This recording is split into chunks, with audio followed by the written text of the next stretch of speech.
Hello, hello. Good morning, everyone. As you start coming on in, welcome to Banner and Backbone's Anti-Fascist Book Club. I'm Nick Perro, co-founder here at Banner and Backbone and resident anti-fascist. I'm joined today by three of my friends and colleagues. I'll start at the bottom right this morning so that Chris is on a call, so he'll be back with us in a minute, is my good friend from so many things and the host of Freedom Over Fascism, Dr. Stephanie Wilson. How are you today, my friend? I am anti-fascist today. Nice. Good. Yeah. And now you were telling me about a live you did on Thursday, and I had only seen half of it, so now I got to go back and watch the rest. So I'm really interested in that. But otherwise, it's not all good because the world sucks. But it's true. But is the world on fire? Is the world on fire? I haven't noticed. Right. Well, it's flooded. I mean, it's underwater clearly in Washington, and it's I don't know if the fire started in Colorado. It's just we'll just say the world is not in in a mix of being on fire and being underwater. And I always wonder, like, why can't we take the places that are flooded and bring the water to the places that are burning or drought? Just helicopter it over. I mean, seriously, like, I don't know, just gotta rake it. You gotta rake those leaves and rake the forest. God, rake it and unleash the water. Just unspigot the spigots. Right? Spigots. Open the spigots like nobody's ever seen. All right. God help us. I know. Yeah. You can't get help us. Right? It's good to see you, Stephanie. Thank you for being anti-fascist this morning with us and joining us on Friday, as always. I might do this a bunch today because my brain's a little scrambled, but I'm very pleased to be here. Good. Thank you. And it's okay if your brain's a little scrambled. I understand. Yes. I understand better than most. So I know you do. We give space for our friends and we let them have bad days too, even when they join us. And we're going to make it a good day. So we're going to help you have a great day, Steph. Yes. Thanks, Nick.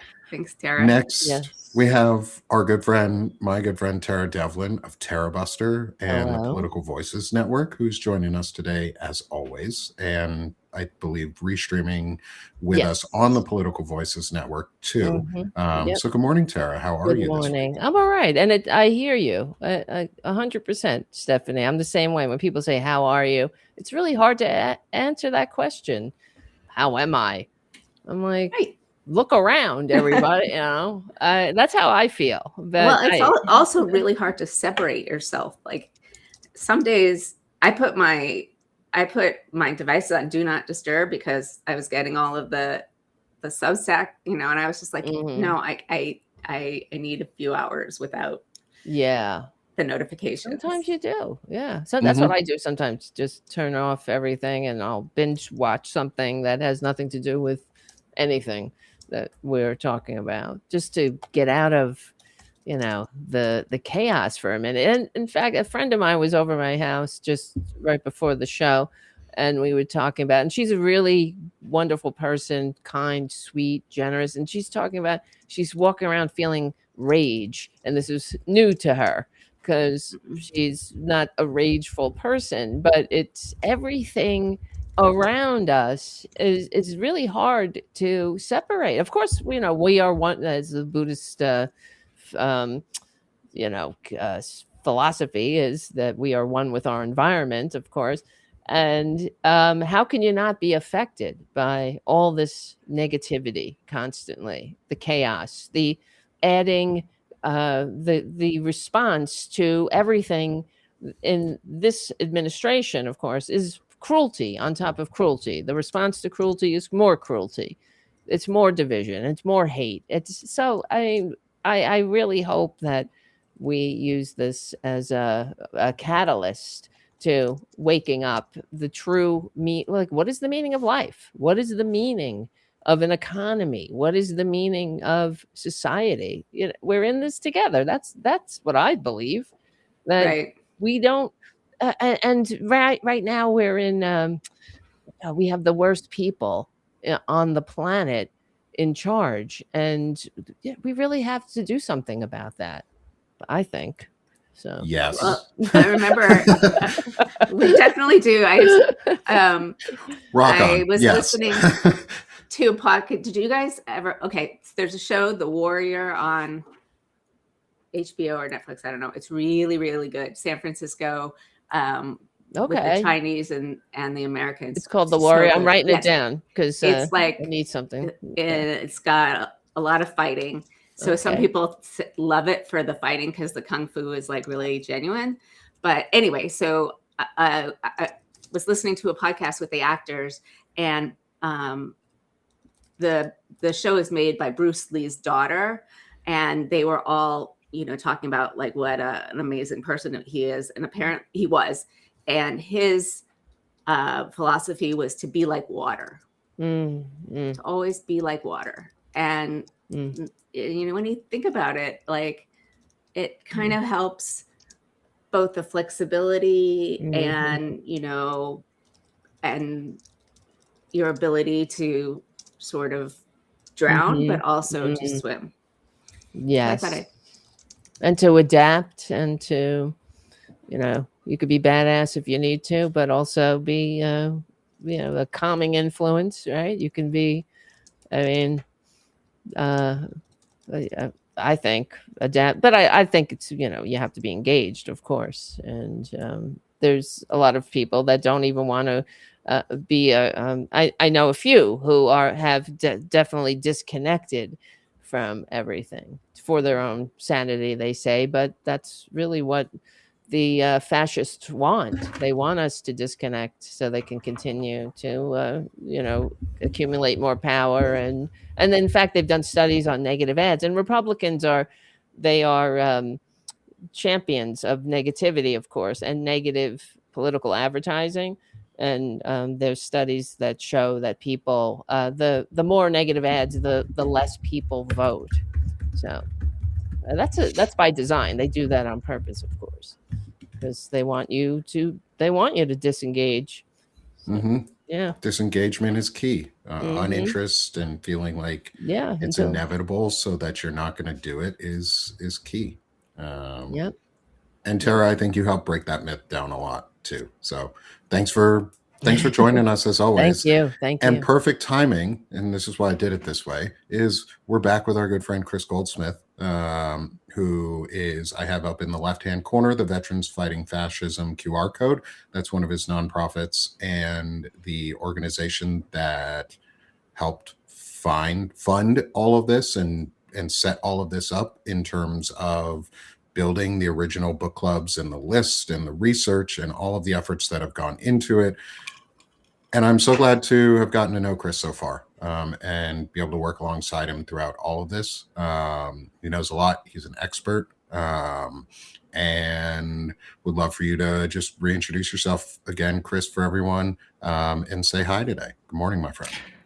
Good morning. So I was on the phone with the FBI just now, which is why I was a black screen. And okay. I'm just smiling because Nick and I are sitting here wearing Antifa flags on our shirts, like as I was talking to an FBI agent.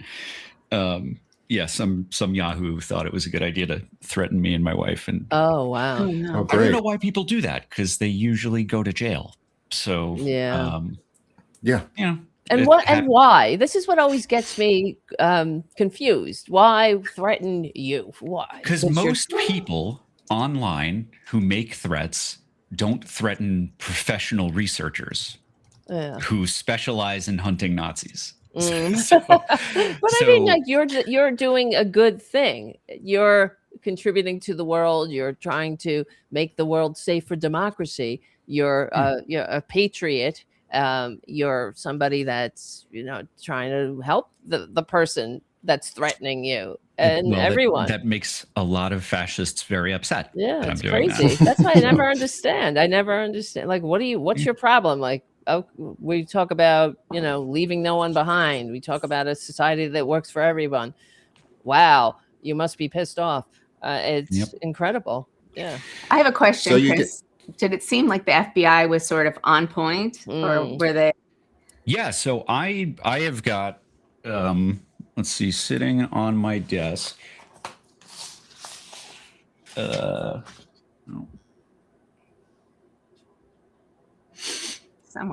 Somewhere. Uh-oh. Oh, we lost your voice. Muted. Uh-oh.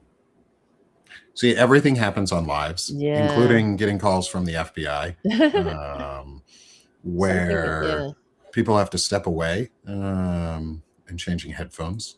We'll see how this works. Yeah. But all right. We'll figure it out. While Chris is fixing this, I'll reintroduce myself a little bit too. Uh-oh. We lost the Nazi hunter. The FBI is out to get him. Now the tech bros are trying to shut him down in real time with headphones down. No. Nope. Yeah, we don't Can't hear you yet. Weird. And I did not. Technology sucks. Yeah. I mean, that's just like the straightforward. Could be Substack anything. was glitching for me on whatever day, Wednesday, really badly. I'll say there's questions in the chat. Do you honestly believe the FBI is going to help? And yes, there are field agents and field officers who still do their jobs every single day really, really, really well, and do it without fear or favor. Okay. Now can you hear me? There you go. Yeah. All right. There we go. So, so this, I keep a folder somewhere near me of all of the DOJ victim notification service letters. So every time there's a case, I get to log into the VNS, the Victim Notification Service on the DOJ website, and I get to see how the cases are progressing. So far there's been at least 4 neo-Nazis locked up, in part, not entirely, but in part because of threats against me. So, they can keep doing it if they want. It's fine. I'm gonna get them. I always keep win. going to jail. So, Well, it's not like they've ever been accused of being the smartest or the sharpest tools in the shed, right? yeah, yep. So the one that was the most personal was around this time a few years ago in 2022, I believe. A neo-Nazi thought it was a good idea to show up at my mom's house and hand deliver a death threat. And this guy was a librarian who worked at a public library.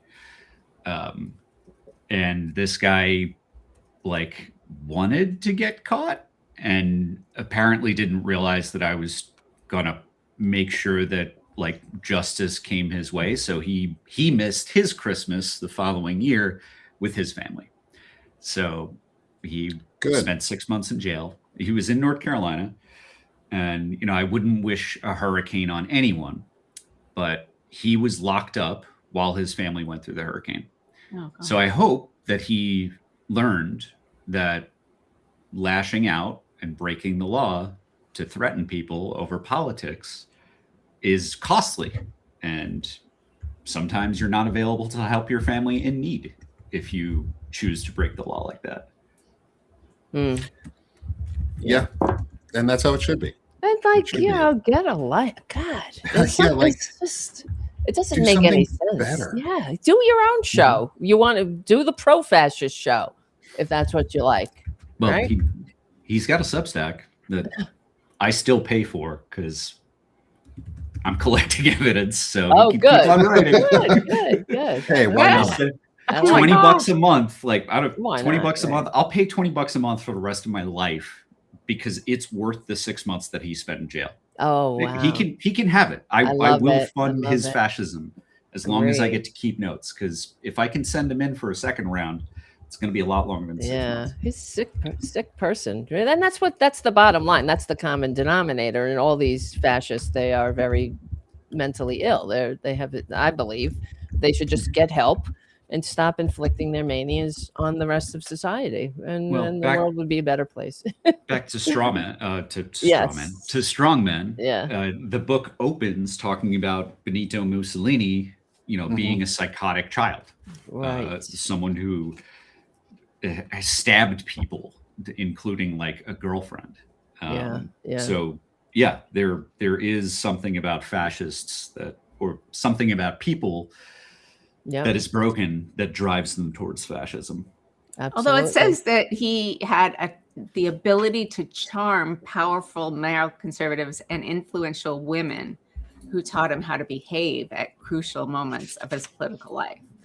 So I guess the stabbing people is as a child, way to behave. It just goes to show you, what kind of child, if a child is stabbing people, I think that would be a red flag for getting that child. Yeah, it's help. one of those like they kill cats, they kill and skin animals when they're kids. Like those are warning signs that psychologists have been telling us about for decades now. Yes. This is a narcissistic personality. There are some really bad traits that probably associate with this.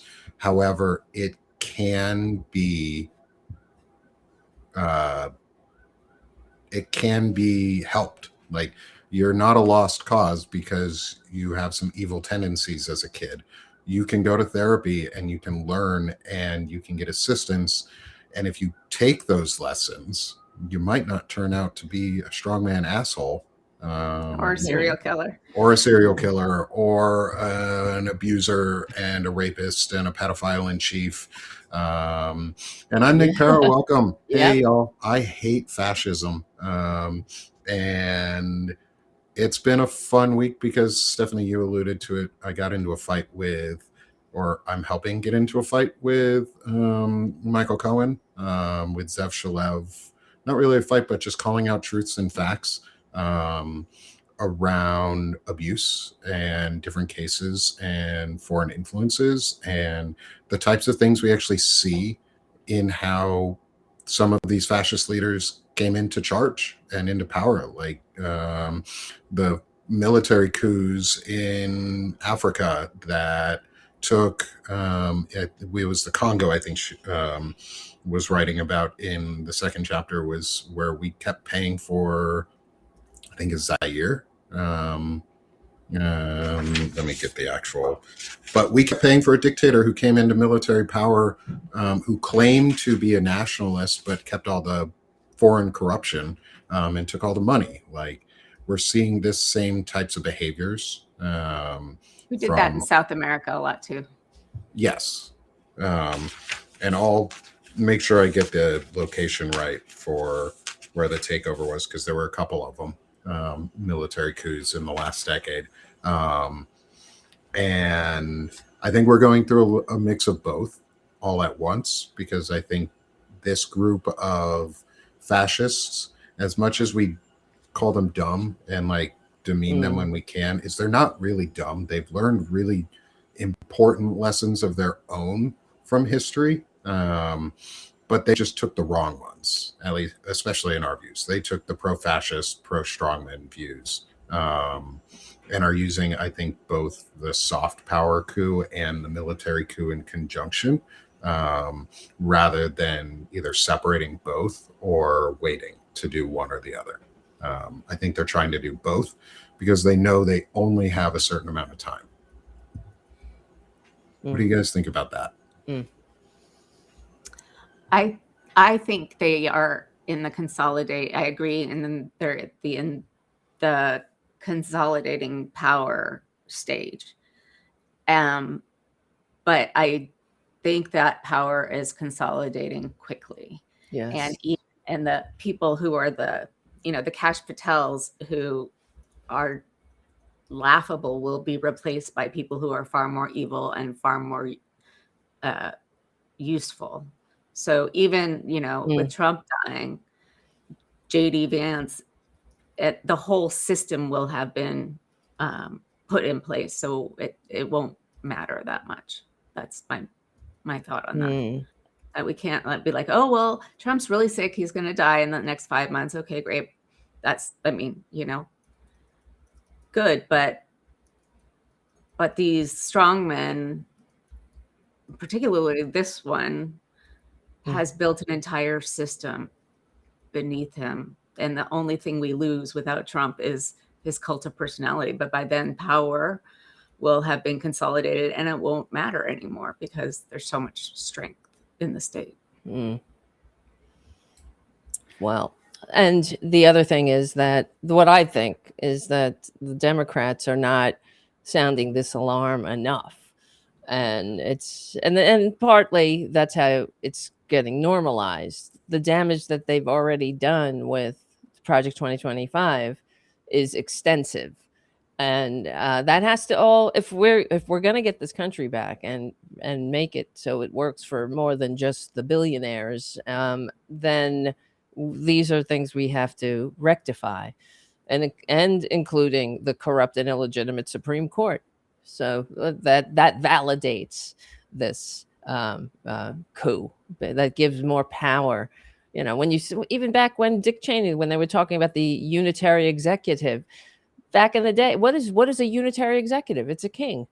That's what they were talking about. It's doing away with checks and balances, and it's anti-American. It's fundamentally un-American. That's how it has to be messaged, I believe. The founders fought a revolution for these checks and balances, and they're completely turning it us back into a dictatorship. So yeah, I don't know. What do you think? Did you guys see Chris Armitage wrote an article this morning about how all the data on how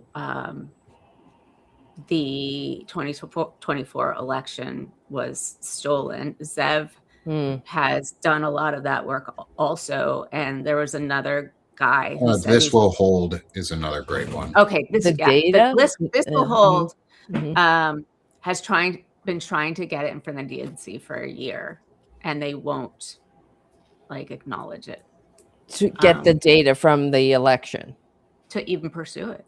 Wow.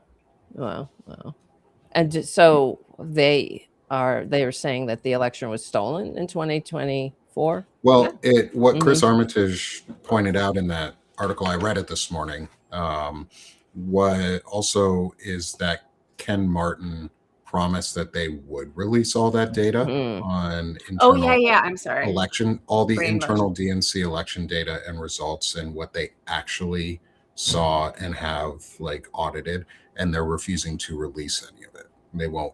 They just said they're not going to anymore. And I think that's a huge red flag. Yeah.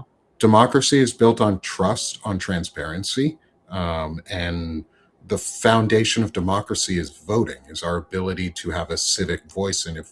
And I think we all miss the final part of voting is also validating the vote.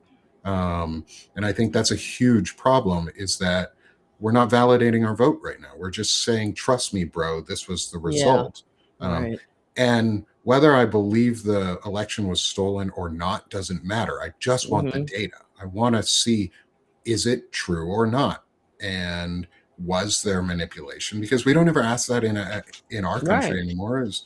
And Chris, jump in on this. I don't know if you've read the article or not. I have not, but as someone who has been on the front lines of fighting disinformation for over about a decade now, I am very concerned about where this conversation's going. There is no credible evidence that the election was stolen in 2020 or 2024. Yeah. None of the people who are presenting supposed evidence are credible in any way. There is no evidence that it was stolen. There's a lot of evidence that Joe Biden shouldn't have run.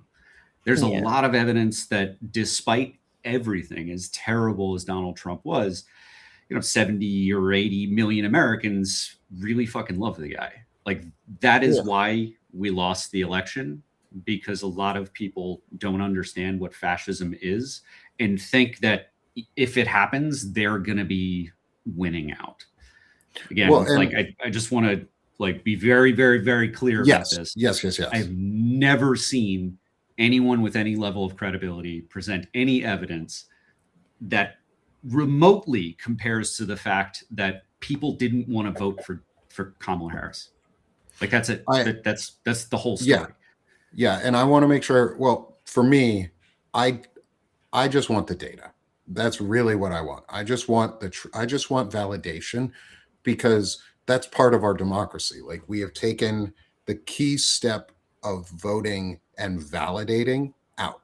And for Americans who want to be able to vote and trust that the vote was true, like take Washington State, they hand count every ballot. They do mail-in ballots, they do all paper, they count them by hand, they audit them and certify them through a counting system, but they then validate that the counts were true.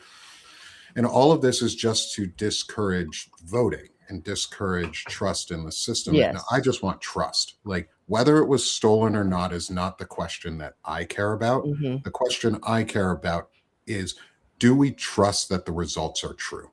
And if we can't trust, then people are more inclined to stay home, and they're more inclined to not vote, or they're inclined to take other forms of voter suppression, such as gerrymandering and vote roll purgings and things like that, or what Jack Smith is talking about in the House and revealing evidence on the interference in the election. And I think the 2020 election was stolen in a different way and not through specific vote manipulation. And I think this is just one step, is like, I want to make sure that we have trust in the institution of voting and the institution that democracy is. And I think that's really, for me, that's what it comes down to, is the vote right? And if it is, okay, he won, let's get him the fuck out. If not, then there are constitutional remedies to stolen elections that we can fill without violence. There are ways to overturn elections and basically redo the results of it and have the House install a new president. That said, that's a really far discussion. And I am promoting some of it on Banner and Backbone and saying it is a bold strategy if we wanted to go that way. But we need truth. We need truth on what the data actually is. And if it's not stolen, at least through the vote count, okay, we remove that as a possibility and we move on. I want people to be aware, because I do this myself. Sometimes we fall into the Tucker Carlson just asking questions here, right? Yeah. And that is a way to inject doubt in the elections that are secure. All of the evidence that exists says that our elections are secure. Just asking questions about whether or not they're secure when there's not evidence that it's not secure, that is undermining people's faith in our electoral process in a way that is counterproductive. Hunting for the truth when we already know the truth, and that is that we have free and fair elections in this country, at least right now, that is undermining our democracy. Like, we are, it's kind of the same thing as, like, you don't hear me, usually, sometimes I slip, you don't hear me say, like, the media is broken, the media sucks, the mainstream media doesn't do X, Y, and Z. Because I'm siding with the fascists when I do that. I'm undermining faith in our institutions. And we need to be specific. If there's a specific problem with a specific machine in a specific district, like, let's focus on that specific machine. If there's a problem with, journalists who wrote one story that was fucked up, we shouldn't condemn all of the media for that, because we're undermining key components of our democracy. Like, defend institutions is one of the rules from On Tyranny, right?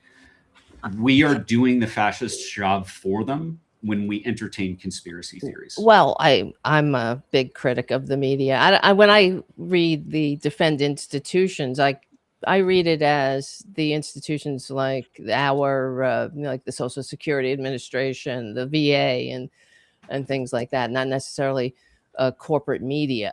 Because I think that the media is big part of the problem. And even, I mean, if the fascists, I understand what they're criticizing it from another point of view because they think it's all fake news. I think it's, corporate news. It's pro billionaire news. It's pro, kiss up, kick down news, in my opinion. So, yeah. Yeah, Chris, I get you. I do want to push back in a slightly different way than Tara did, which is while say the big corporate media that are the institutions showed for years that they were covering politics. They were covering the odds, not the stakes. Yep. And amen. So I think we shouldn't condemn media, especially since we are part of a new media ecosystem, but we should have eyes wide open. For instance, David Brooks just wrote an article on a column in the New York Times, like basically saying enough with this Epstein crap already. And lo and behold, he's in it. But he's in there. But most people, I think I can fairly say this. Most people, I'm not saying most readers of the New York Times, but most people do not understand the firewall between the opinion desk and hard news. Right. So David Brooks lost his credibility. He's a columnist. I don't give a shit about David Brooks. Like we shouldn't give. But we should give a shit about local news. And Sinclair has bought almost all the local news stations in the country. Right. And they're forcing that kind of data is important. I mean, I totally get where you're coming from. And I actually regret,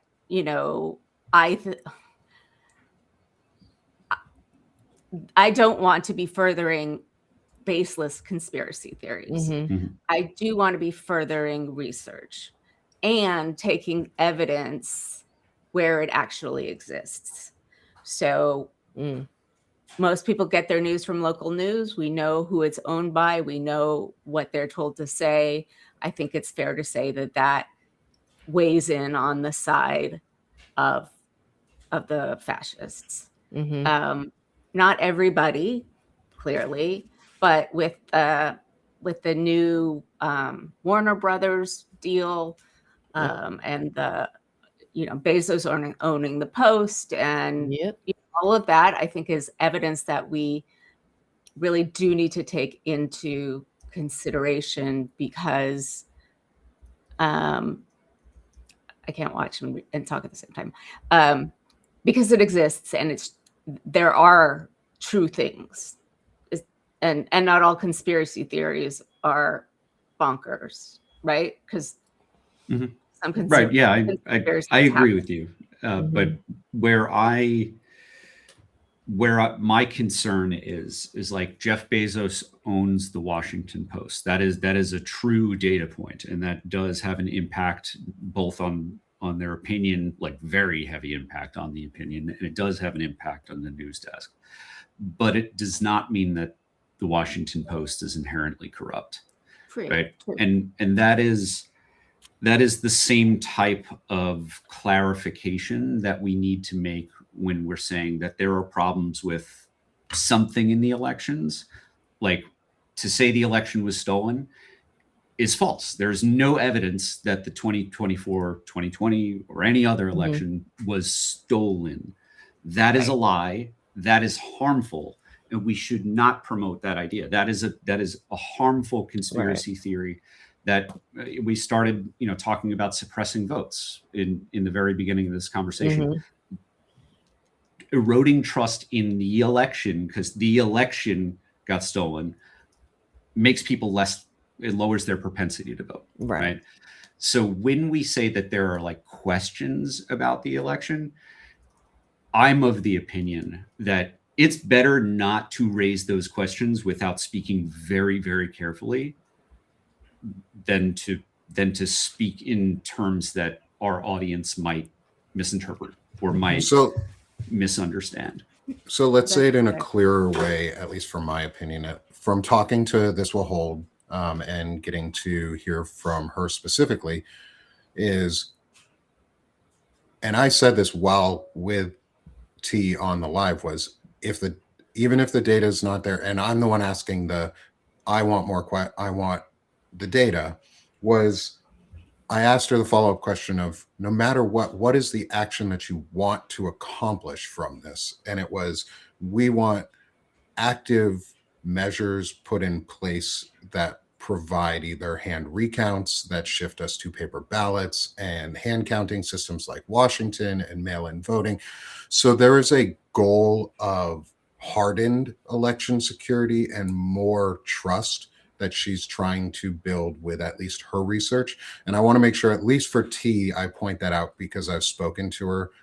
And that, I think, is part of the important distinction, is the election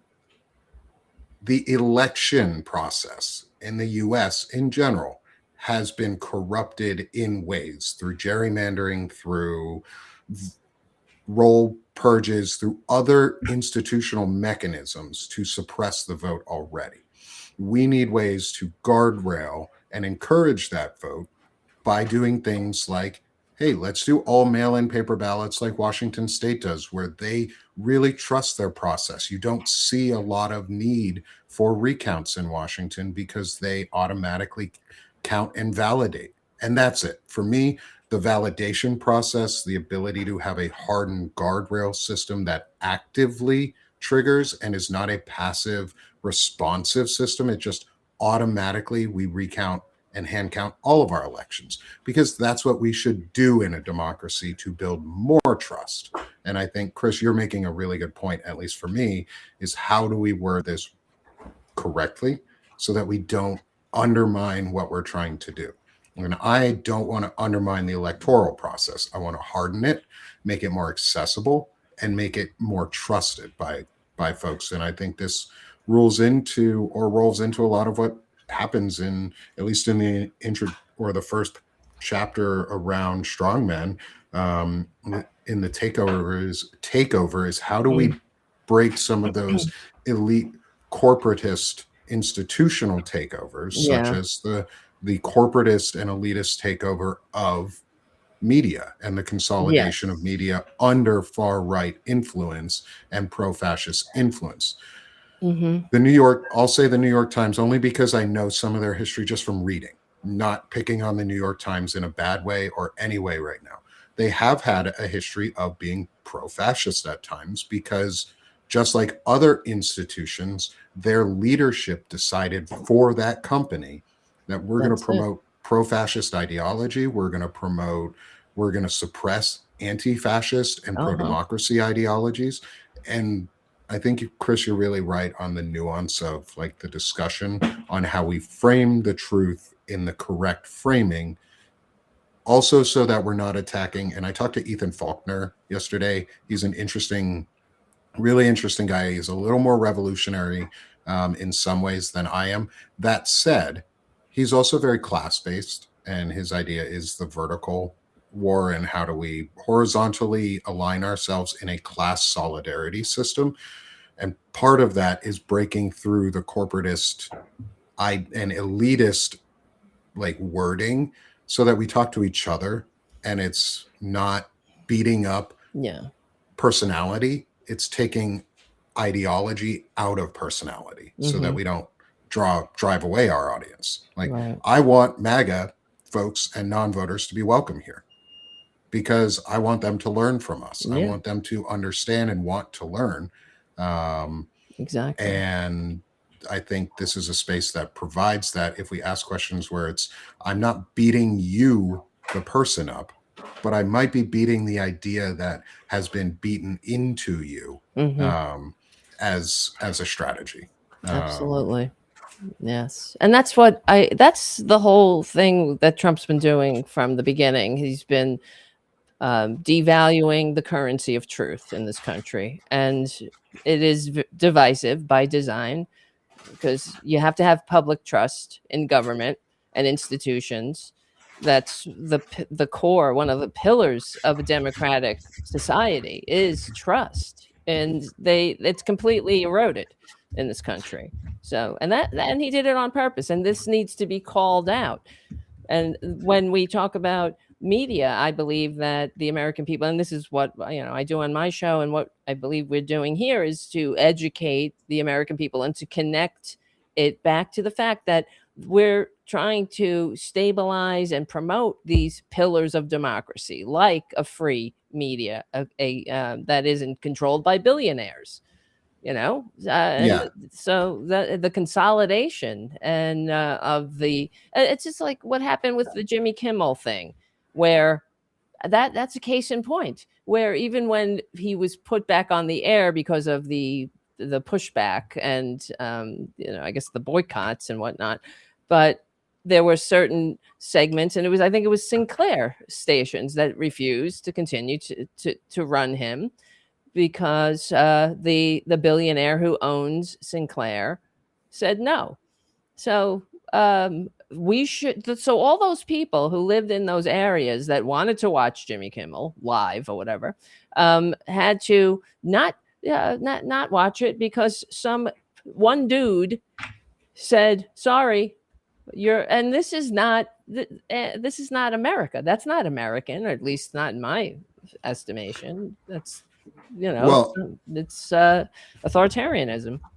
And looping back to what we were just talking about too on elections, somebody asked in the question or in the chat on Substack, and I'm going to answer this one because I've answered it a few times, and I want to make sure I'm really clear. Elections will not be canceled. Martial law, national emergencies cannot cancel elections. Those are state-run. Some states may try to cancel their elections.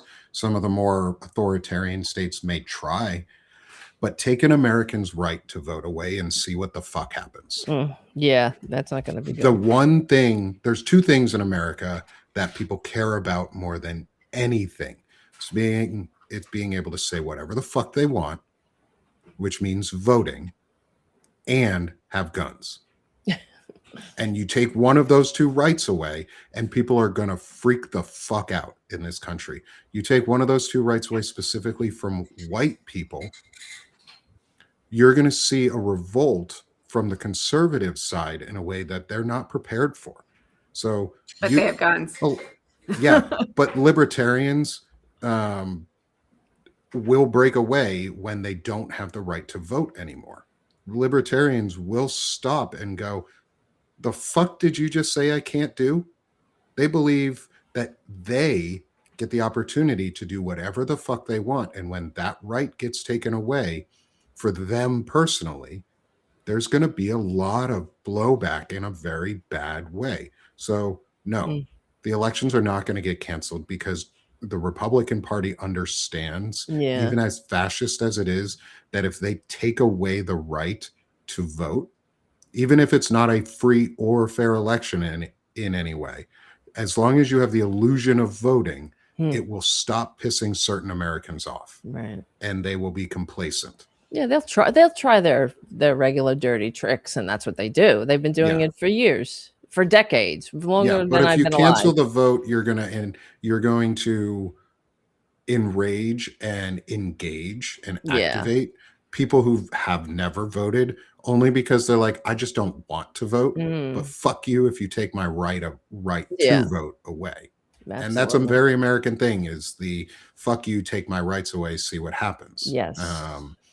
And so I'm not the one who would do anything like that. However, I would be I come take my right to vote away and we're going to have some problems. But the libertarian wing of the Republican Party right now, I have a feeling, would be super pissed, especially if a child pedophile did it, especially if a child rapist did it and decided to do it. the reason, like, they're going to try the most extreme things now, because just like Mussolini, when he was backed into a corner, he had to do the most extreme thing he could to remain in power. Just like all strongmen and dictators end up doing, is there's a crisis moment where it's either they lose power forever or they control it, and then it's theirs until they die, or the next, well, until they die, basically. We're getting near, I think the Epstein files are that crisis moment. Everybody keeps talking about Reichstag fire moments, like various things. The Epstein file release is the true moment. Like, this is what we've been leading to for months and months and years of pressure and people digging in. This is that moment. This is the moment of Mussolini being backed into a corner. This is the moment of Donald Trump and his fascist pets being backed into a corner. And if the Susie Wiles interview had not dropped on Wednesday, I think we would have had I think Donald Trump would have announced on Thursday a declaration of war from the executive, which, I mean, who knows? Whatever the fuck that means, but Yeah, no, I don't know. I mean, they still haven't released the Epstein files. It's worth expanding on that. So, I mean, the designation of the Venezuelan government, of Nicolas Maduro and his regime as a foreign terrorist organization, is something that Donald Trump announced. Now, FTOs are designated by the State Department. The designation doesn't historically come from the White House, but under the unitary executive theory that they're operating under, Donald Trump can do whatever the fuck he wants. So what Donald Trump believes is that by designating the Maduro government as a foreign terrorist organization, that gives him free reign, and by announcing that fentanyl, which is not a Venezuelan thing, is a weapon of mass destruction. Again, he thinks he has another pathway into being able to act unilaterally and without congressional approval. Thankfully, Republicans at this point in Congress seem to be willing to stand up against this. They do not have interest in joining another war of choice. The Republican voters, MAGA voters, do not want to see another war of choice. So we just have to hope that that Donald Trump doesn't get his fifis hurt by anything that Maduro does, because ultimately, as the Vanity Fair piece makes clear, Susie Wiles and Stephen Miller and all the rest will just go along with Trump if he's persistent enough. And he will go along with them if they're persistent enough and the last person in the room. So if they're not, and they become useless, he'll replace them. He'll find a way to replace them with someone worse, because that's what he does, or someone more loyal to him. They're all worse. Why there's exactly. They get worse. Stephen Miller becoming the new. Sorry, no, we're talking over each other. It's okay. Let me finish this real quick. Yeah. The worst is Stephen Miller becoming the next Susie Wiles. Oh God. Chief of staff. Like that's the next step for this. Right. So like that would there is a plan of next people in line. Like you have to tear something down, and those people aren't the same people that end up being the ones who rebuild the institutions in their images. So we're only on step one of tear down, and strongmen tear down to consolidate power and take over all the institutions, and then certain people have to go. Pete Hegseth may not be the right war secretary or secretary of wannabes or dumbassery that Donald Trump needs in the long run.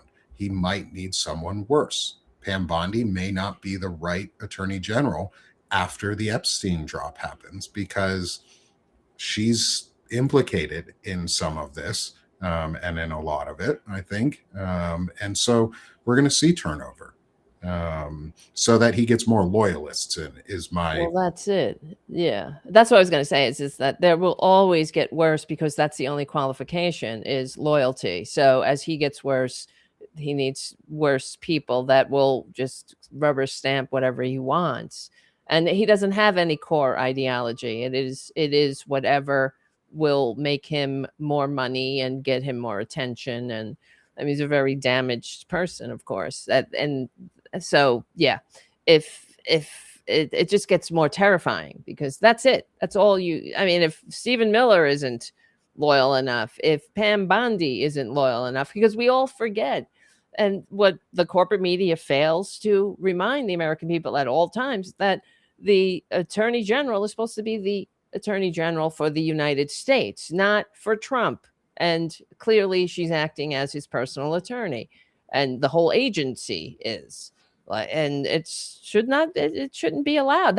And this is where the institutional amnesia comes in, where the American people start disconnecting. I believe they don't see the media as a pillar of democracy. They don't see the Department of Education as a pillar of democracy, and all these institutions that they're tearing down. They're all pillars of democracy that are necessary to keep our system functioning, but that's what they're destroying. So yeah, we have to remind the American people that that's the ultimate project, to get rid of democracy, to replace it with autocracy, fascism, because they want to steal. That's it. They don't want anybody in the way of the grift, of the crime, because they suck. They're not very they're not like, they're not innovators. They're just agents of chaos.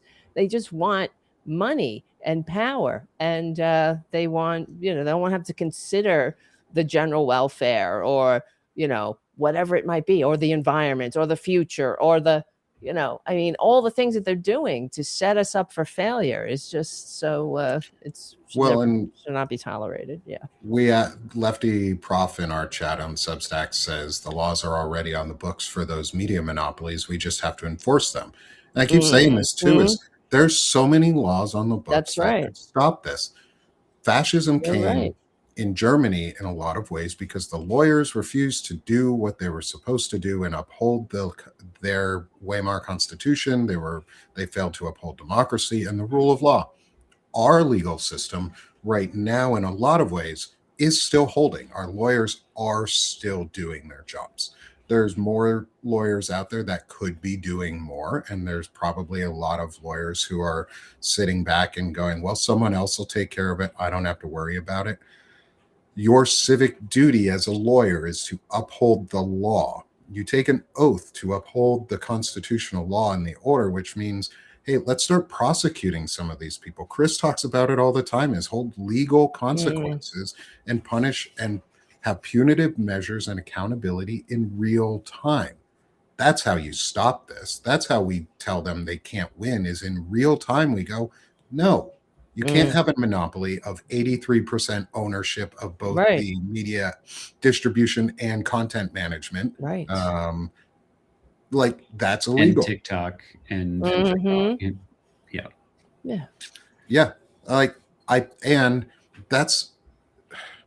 that's where we need to stop asking ourselves, who's going to come and do it and who's going to help us. Is part of the book club is reminding you that you are the one who's going to do it. You are the one who's going to help us. We are here on a national level. Chris, Tara, Stephanie, myself, all the others who join us on the book clubs, in Find Out podcast, in the Political Voices Network, on Sick of the Shit publications, all over Banner and Backbone, on Freedom Over Fascism, in the work that Stephanie does. And I don't know if you're still part of the Democracy Coalition. The Democracy Group. Yeah, I Democracy am. Group. Yeah, they have a bunch of other podcasts. Those are all works that we're doing on a national level to help re-inspire and reclaim patriotism and a service mentality, where sometimes we have to remind ourselves. I am Melissa Corrigan and all the work that she's doing around flock safety. She is a local reporter doing national work both. More people can do that. We want to inspire and get more of you out there to just do it on your own. Be the reporter that you think needs to be there, and then put it out. You have this tool called Substack that lets you do it for free. And you should. And then let us know that you're doing local reporting, and give us your sources and what you're talking about, and we'll help spread the news. And that's what we can do on a national level to help everyone locally get stuff out there. And part of that, because we're closing in right at the top of our hour mark for the show, we like to keep these to about an hour long, give everybody their time on Fridays. There's a lot to do, a lot going on. But I want people to sell themselves. First, I'm going to sell Banner and Backbone like I was just doing. Come join the network, come support the growth here so that we can host additional book clubs that are maybe the fiction books that drive anti-fascist content and are playbooks for anti-fascist material, or start the secondary anti-fascist training series through Veterans Fighting Fascism, which I want to be able to expand into and have more options for. So please come support the Banner and Backbone network and help us grow as we continue putting out information and all of the content we can.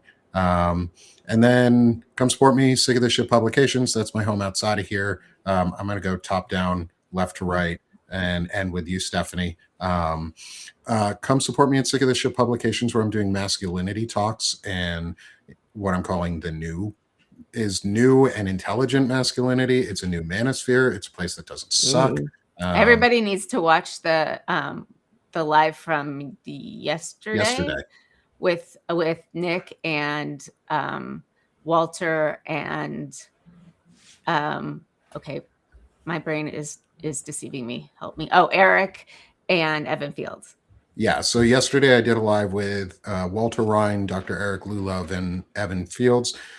I was just talking to Evan about a really tough family crisis he's going through right now, and a tough possible divorce that he's going through. And we just gave him the space and we just talked, and it was, we let each other feel our emotions, and it was a positive experience for all of us. And we got so much love and support from the community, and my publication's on a 60% sale right now. So come join Forever at 60 off.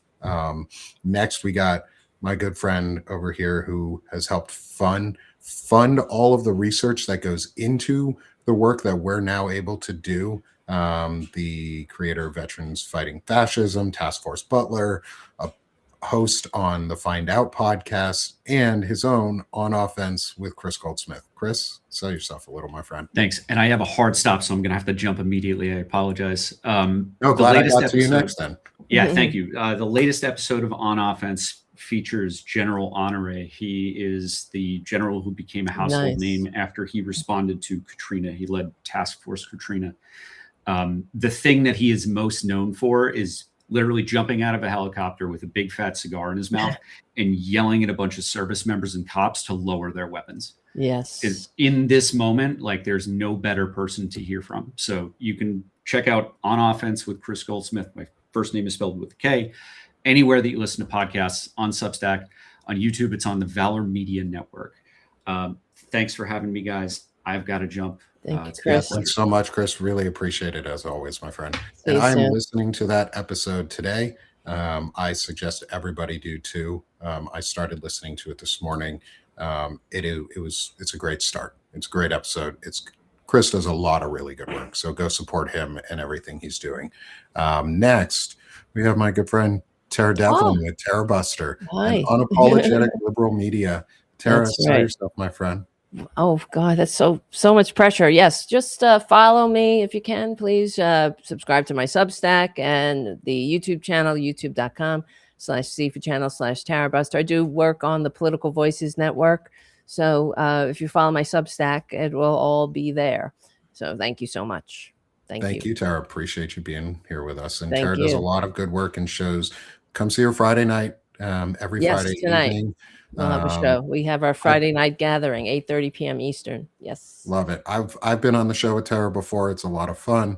Go enjoy her show this evening. And someone scanned your QR code. I saw that. Thank you to whoever just scanned the QR code. You're pretty awesome. Yeah. That's what we love, just hanging out and building our community. Thank you. And then finally, and last but not least in any way, my good friend Stephanie Wilson, because you're amazing, my friend. You do a lot of really good work.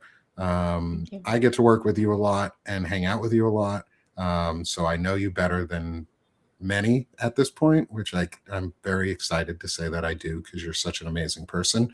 Oh my Let's go gosh. hang out with Stephanie Thank you. at Freedom Over Fascism. Yes. She hangs out with me on Sick of the Shit Publications every Monday for chronic illness discussion, for anyone who doesn't know.